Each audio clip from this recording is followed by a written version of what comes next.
If you come to my house by 3 a.m., you're not in a uniform, I can see you from my windows that you are wielding guns. And I have a gun which is licensed. I will gun you down. There has been recent campaign now against the Igbos. And this campaign seems to be contrived. Seems to be scripted by the Fulanis and some elements in the Yoruba land.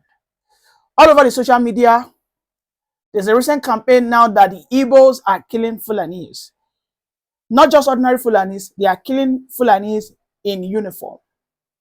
They are now directing this level of hate towards professional Igbos. This country cannot proffer, cannot move forward, cannot progress if a people calling themselves security or armed forces will go out to carry out illegal operations in the middle of the night. There was no any form of arrest warrant. There was no any form of notification. There was no any form of identification. You are busting into the house of an innocent man who is a doctor with his family. You jumped the fence. You are carrying guns and you expected to be at peace. It is impossible. Now we can see now that some social media influencers from the north are saying that the Igbos now are against them because they voted Tinubu. Oh, now the Igbos want to start killing their children. Oh, now the Igbos are outrightly after the life of their security personnel. That the level of hate must be met with equal measures.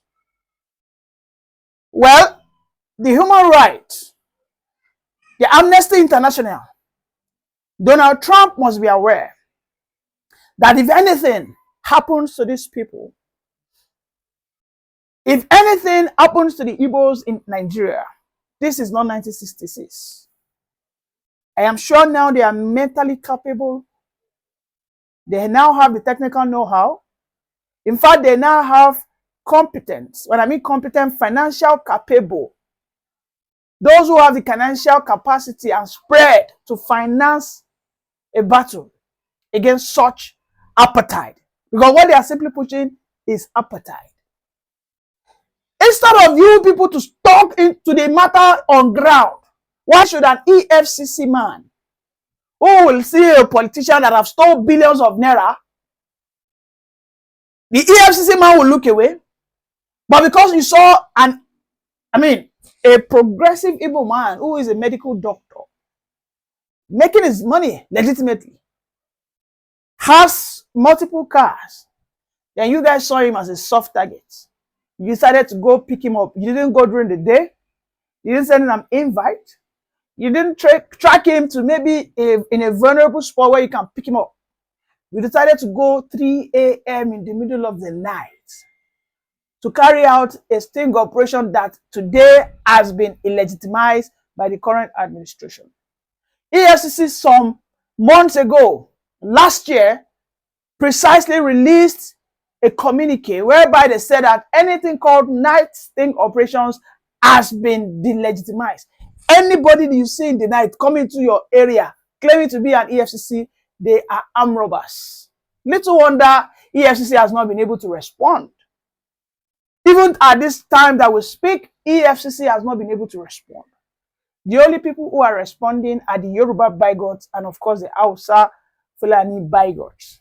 And this is where the issue comes in. And this is why the Igbos will call the Yorubas. Unfortunately, they generalize. I am a Yoruba man, but I don't think like that. The Igbos tend to generalize that all Yorubas are against them. And they tend to use them as a political tool wherein they march on them to achieve their own political gains. Therefore, they tend to connive with the Fulanis.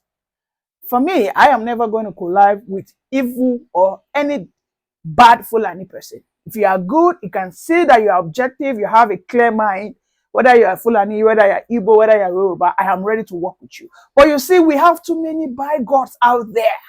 We have too many Yoruba bigots who are now influencers. I mean, why would you come out and say that that man will be jailed? They are not even saying that the gun that is licensed to that man, they are saying that it is not his own, that it is for his father. Should that even matter? Why are they not questioning that man that went on an illegal operation? Why shouldn't they question that man who calls himself an officer who went on an illegal operation to raid people of their hard-earned money? Shouldn't that be the conversation of the day if we are truly in a country where the people have sense? Now they've taken it to tribal level, trying to demonize that guy, degenerating the conversation that the Hausa will remember that this happened in Oka, they will do their own back. That this Enugu man will suffer it. There's nothing, I repeat, there's nothing you guys can do. They told me they've arrested the guy. That's fair. Take him to the court. For as long as he can provide that gun, he has a license, and these guys came without any means of identification, without any house arrest, nothing, arrest warrant, this man is going to be set free. Because in this country, we have self-defense. We have the right to defend ourselves against thieves, against assaulters, against raiders. It is there in the Constitution. Let us listen to the senior advocate of Nigeria who is talking about firearms. It is not correct to say that Nigerians have no right to bear arms. Apart from the fact that the penal code applicable in the north and the criminal code applicable in the south recognize the right to self-defense. In other words, if somebody aims a gun at me and I can quickly grab another gun, I have the right to shoot. Just to be clear, you're saying those who are supposed to be fighting corrupt politicians are now going after professionals, after those that earn money legitimately. They will see politicians who steal billions of naira. Instead of them flying the faces of those corrupt politicians, they will go after Nigerians who seek their daily means legitimately. We just heard that some days ago, one Halisu was shot in the head in Oka State for flying the fence, all in the aim of raiding Yahoo boys. I haven't done the investigation. We found out that the person who shot him was a doctor and he had a license. Now the politicians and EFCC are panicking that Nigerians must not have access to licensed firearms. Welcome, Mr. Rafo's reaction. Yeah, Nigerians should be, securing firearms from the appropriate authority with appropriate documents. What I mean is licensed guns. Everybody should go to police station, license your guns if you don't have one. Follow the due process and the protocol, so that if you have any disturbance or intruder at night, make sure you act lawfully. You know what happened in Anambra State? Halisu or Salisu is a Fulani man, one of the EFCC employees, assigned gun with other 4 or 5 EFCC operatives in plain clothes. Not that they are putting the EFCC jacket to identify themselves. And such operation should be conducted during the day. But being that EFCC, instead of going after greedy politicians who have been milking our public fund, they diverted to going after professionals. I mean, doctors are professionals. Yes, they work for their money. It is a designation or profession someone went to school or goes to school and learned too well about.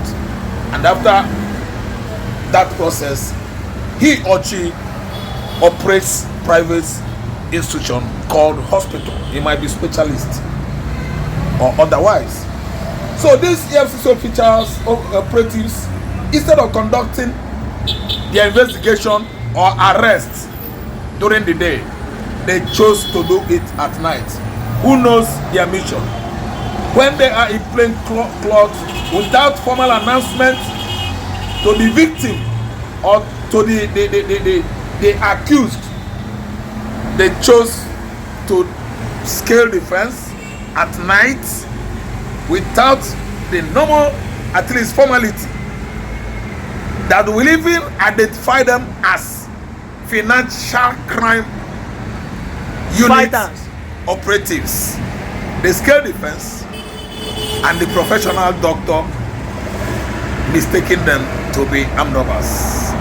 I'm telling you. Well, they acted like armed robbers. They acted like If I armed could robbers.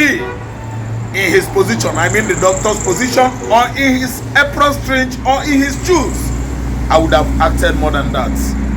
After shooting him, I will arrest, I will make sure I neutralize the rest of them, because I am, at the advantage of sighting through the roof, the windows, or even from the fire escape, to know who my intruders are.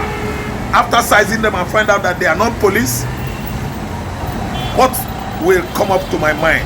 What is it that should come up to my mind? I'm having bloody intruders, armed robbers. And this doctor acted exactly how every defenseless civilian should act. An EFCC operative was shot on the head with pump action. His colleague was not fatally shot anyway, shot, but was injured seriously, and the rest escaped. How do we say this occurrence? Well, at this stage, the politicians are panicking. They now see that if Nigerians eventually have access to firearms, their Waterloo will be very, very near Imminent. and imminent. Yes, because sir. they know that when they steal, if they meet the people on the road, they are gone. At this stage, They will sleep off at their this life. stage, they are fighting Ned Nwoko. You know what Ned Nwoko has seen on the screen now? Yes? He said that Nigerians deserve to have firearms. Yes. And in fact, a Fulani has also come out to say that Nigerians have right to have firearms. But we know how the politicians are manipulating the police. No, give them. Go no, we are still stealing. Mr. Raf, your reaction. See, let me tell you, Hali Suda was assigned to go and arrest a medical practitioner, professional. He's a Fulani man. And I can assure you that let it be the venue of this incidents, this crime incidents, let me use the word, was in Sokoto. If it was Garba or Emeka was assigned on to go on for that duty,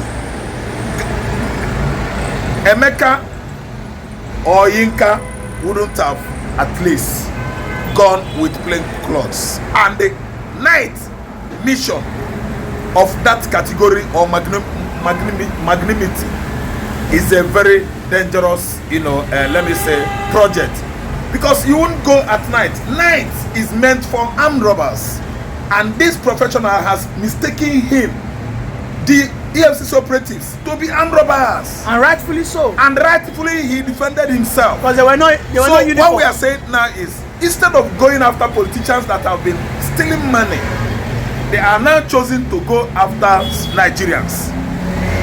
And let me tell you, politicians,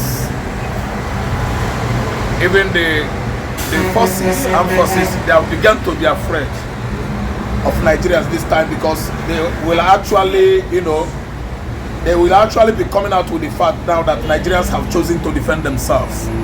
And if you see what happened, the doctor acted in defense. And EFCC or EFCC operatives wouldn't have scaled the fence. They would have made an announcement with megaphone, their mission, their identities. But you can see what actually took place at Anambra State is still the same marginalization, persecution, oppression, and exploitation of Igbo man. Because Halisu or Halilu is a Fulani man, and the professional in question is an Igbo man. It is always upside down. They turn the law upside down when any issue arises or matter arises with an Igbo man. And you see how Halisu pay dearly for his crime, if you ask me. The EFCC operatives, they should choose daylight to embark on such bloody, let me call it icon project. It's a very, very difficult, very, very dangerous mission. They should have chosen the day, not night. Anything like that at night, if I could be in this doctor's condition, I will not only use compassion, license though, I will use double barrel too. 2 hands.